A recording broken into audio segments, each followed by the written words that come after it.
Sehemu nzuri mama zetu wanatuweka ni katika nyoyo zao. Ndo wewe unaumia, lakini mamako anaumia zaidi. Ndo wewe ukiharibikiwa, mamako anasononeka zaidi. Allah amesema kwamba sehemu pekee mama anakuweka ni katika moyo wake, na hizi ndo sehemu mbili bora kwa binadamu. Baba ni kwa macho na mama ni kwa moyo. Lakini ni wangapi ambao kwamba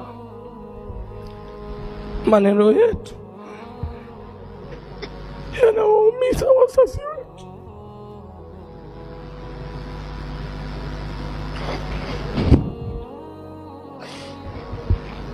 Na lau ingekuwa si stara ya wazazi wetu kwetu kwa yale mengi maovu tunawafanyia, hatungeweza kupata ujasiri kusimama mbele yenu na kuwapa nasaha.